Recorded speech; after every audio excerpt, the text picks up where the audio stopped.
Hello everyone, welcome back. Today I'm going to be testing the Blood Knight's Paragon Trees, Duelist versus Weaver. I have tried to align the points on the Paragon Tree as close as possible. You will note that life damage is maxed, armor penetration is maxed, and there's a slight difference in 2 points between potency. In the latest patch they introduced training dummies and we're going to be using the north target.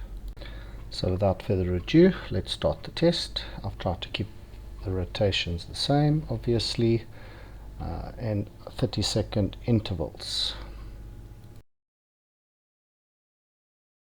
If you're interested to see what build I'm using, I will be covering that at the end of the video.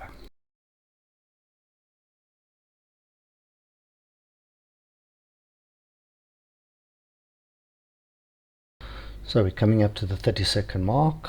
Let's stop it at the time and we will compare the stats. If we start with the total damage, you'll see Weaver's at 15.6 million damage per second at 520.418, compared to Duelist, total damage of 15.1 and damage per second 502.165. Obvious winner is Weaver. Obviously tried to keep the rotation the same, so not too sure how comparable the primary and skill damage are. If we look at Shadow's Edge, 7.3 on Weaver versus 7.2. Swarm of Bats in Weaver 1.4 versus 1.5.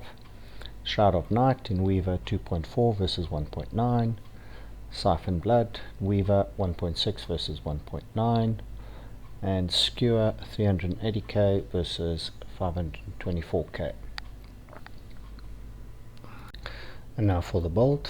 If we start with the essences, for the head I'm using Horns of the Hex. Siphon Blood no longer channeled and now moves with you, dealing damage and draining life to nearby enemies. Siphon Blood's damage is increased by 18%. For the shoulders I'm using Layered Aims. Shroud of Night now empowers you and nearby enemies, causing your primary attacks to mark enemies for death.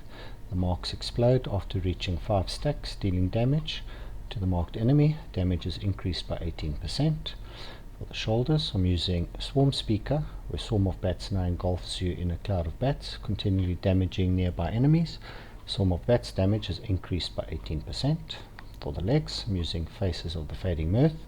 Swarm of Bats now poisons enemy, causing them to take continual damage for 3 seconds. Damage is increased by 90%.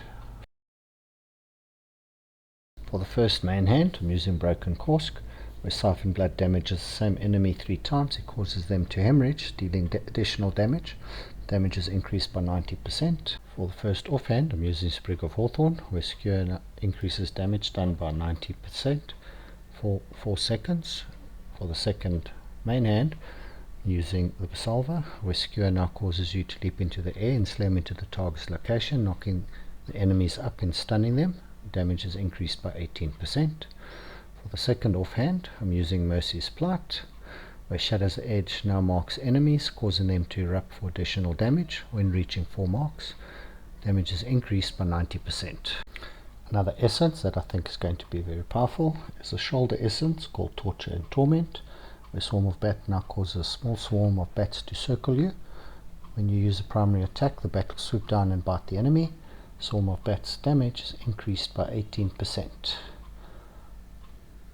Take a look at the skills. We're using Shadow's Edge, Swarm of Bats, Shroud of Night, Siphon Blood and Skewer. If you enjoyed the video, please consider subscribing for more videos. Hit that like button and please do leave a comment below if you think I can improve the build in any way. Thank you for watching.